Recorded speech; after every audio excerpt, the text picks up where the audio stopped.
안녕하세요. 줄룸입니다. 오늘은 Doctrine of Sin, 이 죄에 대한 기독교의 덕트린에 대해서 알아보고 이것이 무엇을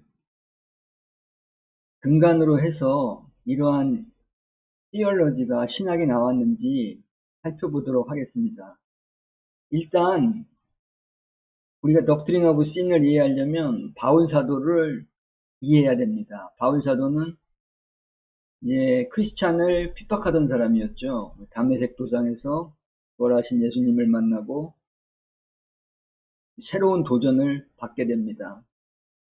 그리고 나중에는 이방인에게 사도로 부름받아서 크나큰 일을 하지요.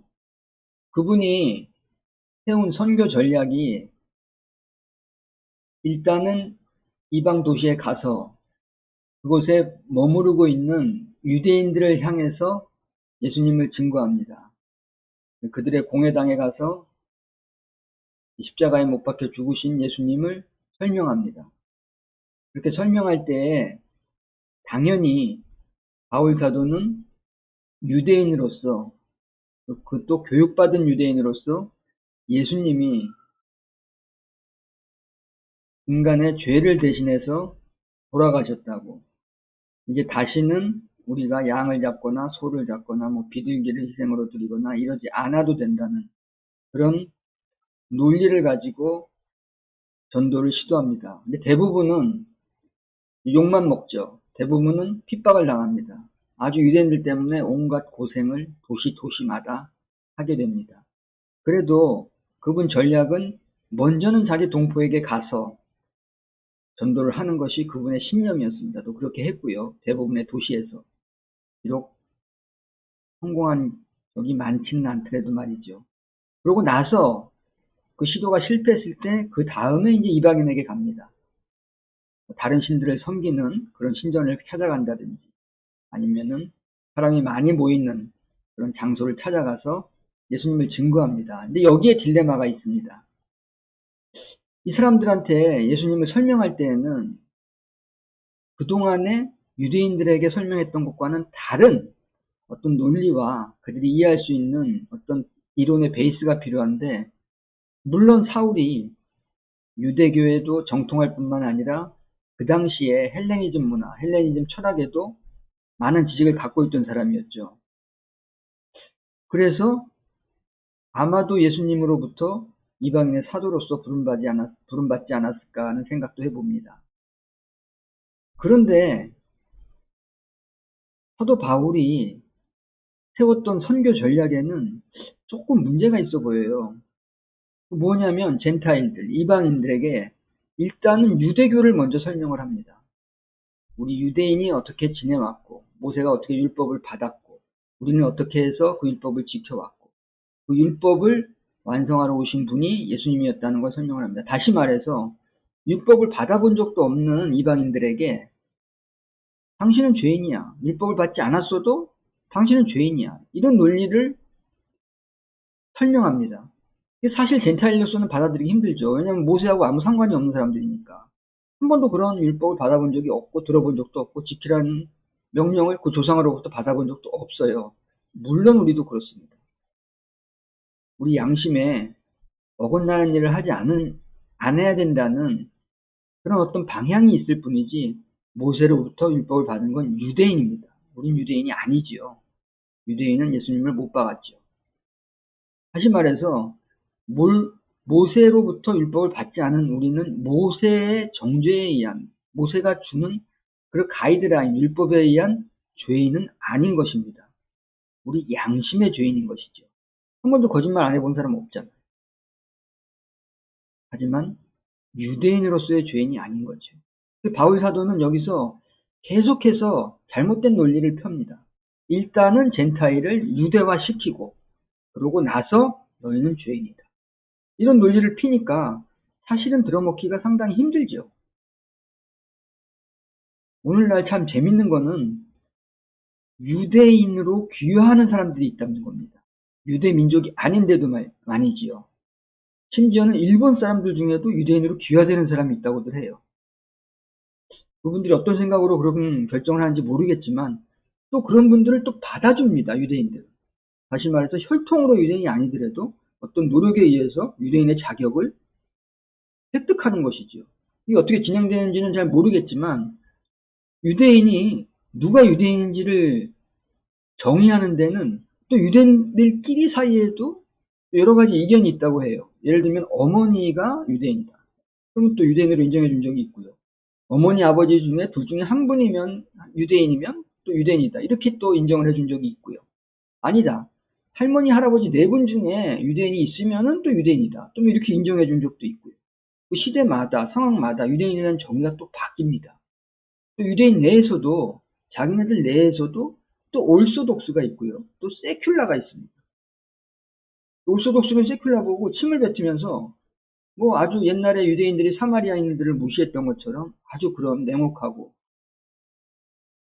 아주 좋지 않은 태도를 보입니다. 뭐 자기네들끼리 싸우는 거지요. 우리가 전라도 경상도 옛날에 이렇게 싸웠듯이. 또 이런 상황 속에서 유대인에 대한 정의도 모호한 상태에서 바울 사도는 젠타일들을 향해서 유대화시키고 또 어떤 젠타일들은 또 유대화되는 걸 좋아하고 또 그런 상태에서 예수님을 믿고 따르는 사람들이 또 생기고 뭐 이런 어떤 패턴을 통해서 선교가 이루어져 나가요. 그러니까 어떻게 보면은 조금 모순되죠. 다시 말해서 바울 사도가 세웠던 어떤 선교 전략이라는 게 꼭 그렇게 하셨어야만 됐는지 뭐 저로서는 잘 이해가 되지 않아요. 제가 그 당시에 그분의 자리에 쓸 수 없었던 상황이니까. 어쨌든 그 당시에 배운 사람으로서 두 문화권, 유대인의 문화권, 헬라니즘의 문화권, 또 로마는 또 아니 바울 사도는 로마 시민이기도 했었지요. 그러니까 뭐 상당히 지금으로서 보면은 한국 사람인데 미국에 가갖고 시민권을 획득했다. 뭐 내지는 뭐 거기서 공부해갖고 영주권을 따고 나중에 시민권을 획득했다. 또 다시 뭐 중국에 가갖고 전도를 한다, 선교를 한다. 뭐 이런 개념이 될지도 모르겠어요. 그럼 이제 중국에 가서는 어떻게 선교를 해야 될지 한국이나 미국에서 선교했던 거하고는 조금 다른 선교 전략을 펼쳐야 되는데 어떻게 해야 될지는 모르겠어요. 저도 중국에 가본 적이 뭐 여행 삼아 며칠 가본 적밖에 없으니까. 음. 바울 사도가 했던 그 선교 전략에 의하면 우리가 죄인입니다. 우리도 젠타일이니까요. 근데 가만히 생각해 보면 우리는 시내산에서 모세가 그 계명을 받고 모세 오경을 쓰고 그 율법에 의해서 그렇게 행동하고 생활하게끔 지시를 받은 적이 없어요. 뭐 단군 조선이 그렇게 받았다는 얘기도 없고 뭐 우리 조상 중에 아무도 받은 사람도 없죠. 단지 우리는 이제 선교사님들이 미국에서 오신 선교사님들 뭐 이런 분들이 죄인이다, 원죄가 있다. 뭐 그러니까 우리는 뭐 이렇게 믿고 우리는 그 신앙을 따른 거죠. 그 원죄에 대한 것도 참 그렇습니다. 아담하고 저하고는 별 상관도 없잖아요. 우리의 인류의 조상이라고 하는데 그 인류의 조상인 아담과 이브가 잘못했다는 것과 인류가 전체 타락했다는 것도 거의 신학 이론이에요. 뭐 그걸 따지고 들자면 뭐 한도 없겠죠. 그분이 잘못했는데 왜 내가 여기까지 고생을 해야 되나? 뭐 그런 생각도 들고요. 또 그거에 대해서 당연하다. 인류의 조상이니까. 인류의 조상인데 아담과 이브 두 분을 만드셨다. 처음에 아담을 만들고 그 다음에 이브를 만드셨다. 아담은 흙의 먼지로부터 만들고 이브는 갈비뼈를 하나 띄어서 만들었다. 그럼 원래는 갈비뼈 하나를 띄었다면은 갈비뼈 한쪽이 하나가 더 많았었느냐? 뭐 제가 학교 다닐 때 뭐 그런 고민을 한 친구가 있었어요. 그러면 갈비가 한쪽을 짝수고 한쪽은 홀수여서 하나가 더 많았는데 그것도 한쪽을 띄신 건가? 뭐 아주 재미있는 생각이죠. 다시 말해서 이거는 우리가 어디까지 신화로 받아들이고 어디까지 과학으로 팩트로 받아들여야 될지를 결정해야 되는 순간에 옵니다. 무조건 믿고 따르는 게 그게 과연 옳은 건지도 한번 생각하게 되고요. 다시 말해서 인간 중에 한 인간 부류는 남자라는 인간 부류는 먼지로부터 와갖고 되게 약하고 여자라는 분들은 또 뼈에서 와서 단단하니까 더 단단한가 마음이? 말이 안 되죠. 뭐 제가 다윈이지 진화론을 믿는 진화론자는 절대 아니지만 어쨌든 제3의 방법이 있을지도 모르겠습니다. 카자흐스탄에는 이런 신화가 내려진다고 그래요. 해초에 물이 있었고, 그 위에 이제 뭐 스모크, 뭐 아주 가스층이 있었고, 그러다가 하늘과 땅이 분리되었고, 창세기랑 아주 비슷하죠. 그 다음에 하늘에 있는 신이 남자와 여자가 되어서 인류가 시작되었다. 남자와 여자가 창조가 동시에 같이 나옵니다, 거기는. 그러니까 어떻게 보면은 조금 더 과학적인 것 같아요. 두 분이 같이 나왔다는 의미에서. 먼저 남자 나오고 여자 나왔다. 이거는 조금 아닐지도 모르겠다.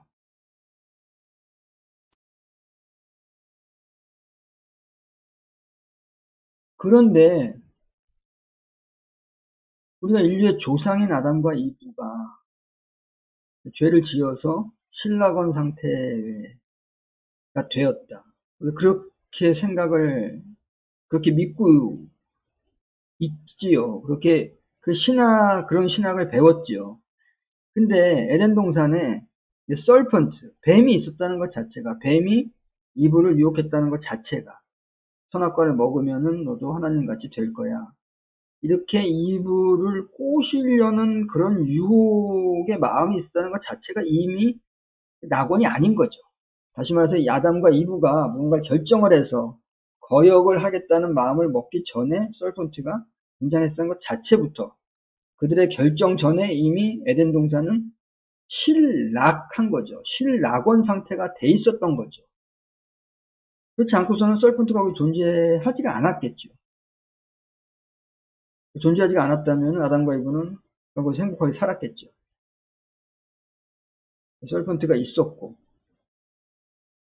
설펀트가 있다는 것 자체는 이미 그곳이 완전하지 않은 상태로 파괴되었다는 것이고, 파괴되어 상태에서 두 사람이 내릴 수밖에 없었던 결정은 잘못된 결정을 내릴 수밖에 없었죠. 잘못된 공간과 시간에 있었으니까.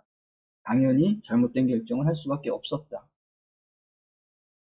다시 말해서 원죄라는 거는 그분들이 지은 죄가 나한테 왔다. 이런 개념보다도 first place, 첫 번째 장소에서부터 이미 아담과 이브는 선택에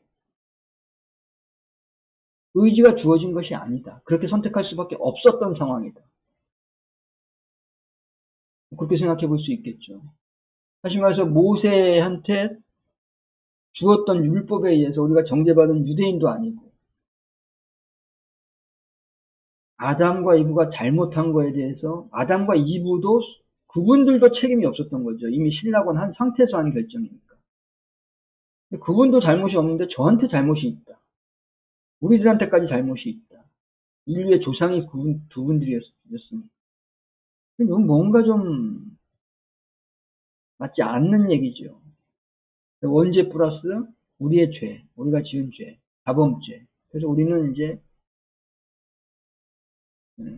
죄를 회개해야 된다. 우리는 유대인이 아니니까 또 지금까지는 여태까지 유대인인 것처럼 쭉 오다가 우리는 유대인이 아니니까 소나 비둘기나 양, 염소 잡을 필요 없이 예수님의 십자가의 보혈로 블러드 오브 램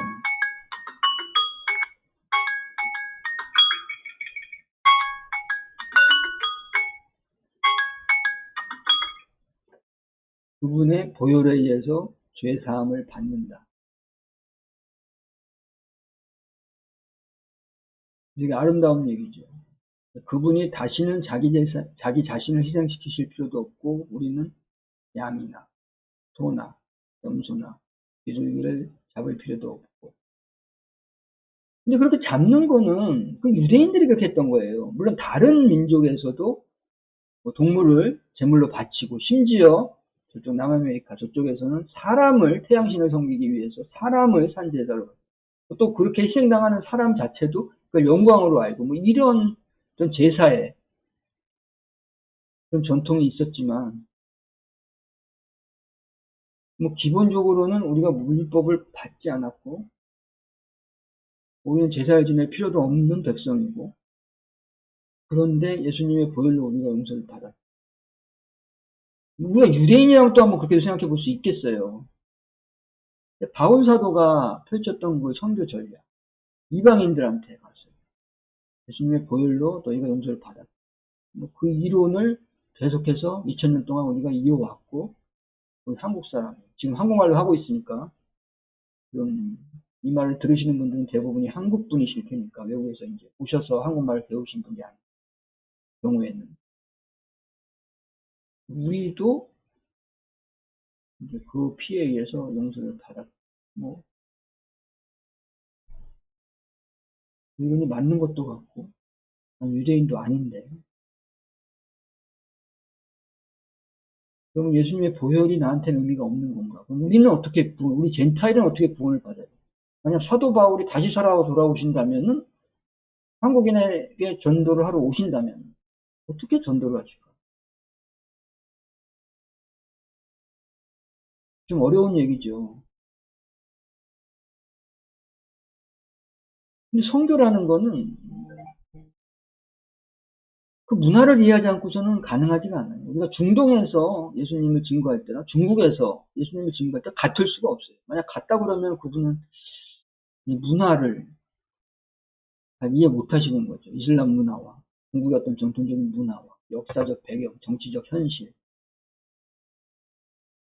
뭐 남녀 간에 누리는 여러 가지 사회적인 어떤 차별, 이런 것들을 전혀 이해 못하고 다가가는 100% 선교에 실패하겠죠. 그 많은 실패를 겪었던 분이 또 바울 사도지 않으셨을까 생각이 들어요. 많은 고민도 하시면서, 많은 좌절도 하시고. 뭐 그분 자체는 미러클 워커였죠. 많은 이적을 행하셨죠. 그래도 또 많은 고난을 받으셨죠.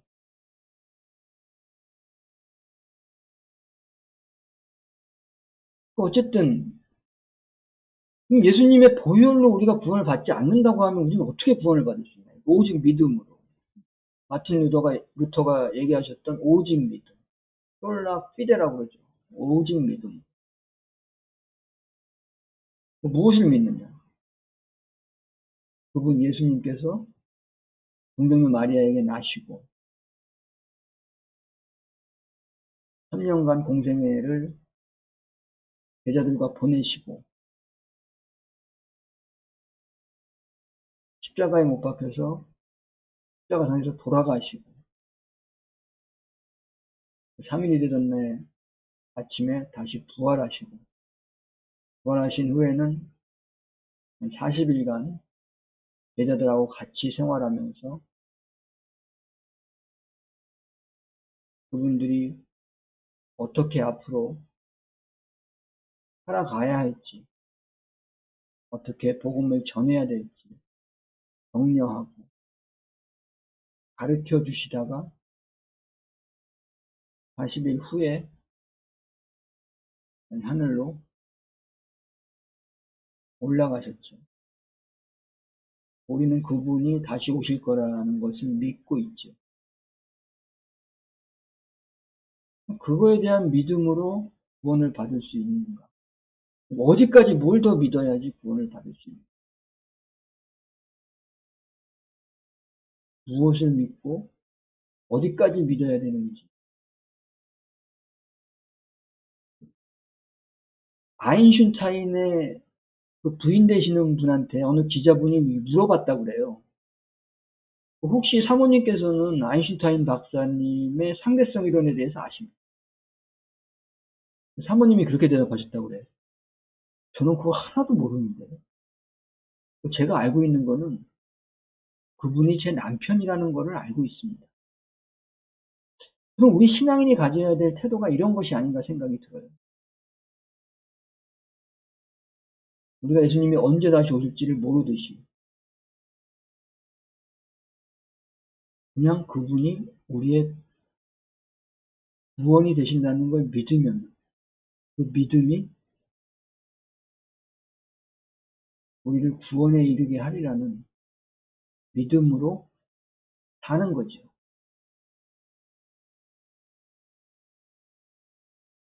우리가 살아있는 동안 그분을 다시 만나게 되면 그분이 또 알아서 우리를 케어해 주실 거고 우리가 죽어서 만나게 된다면 죽어서 만나게 돼서도 그분이 케어해 주시겠죠.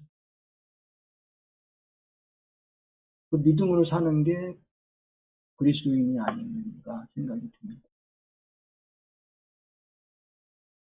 구원의 확신이 있습니까? 구원파.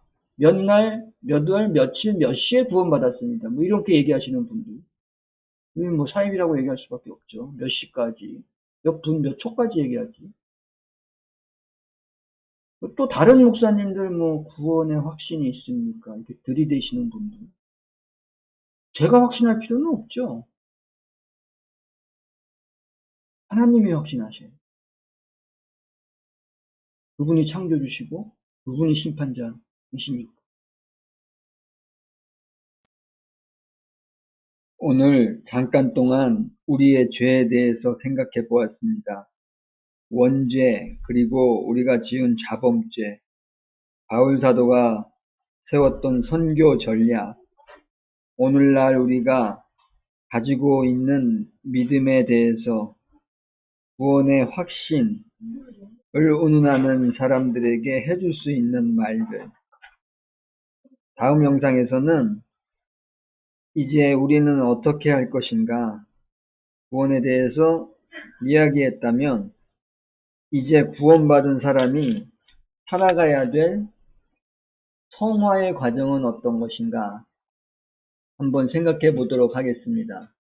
감사합니다.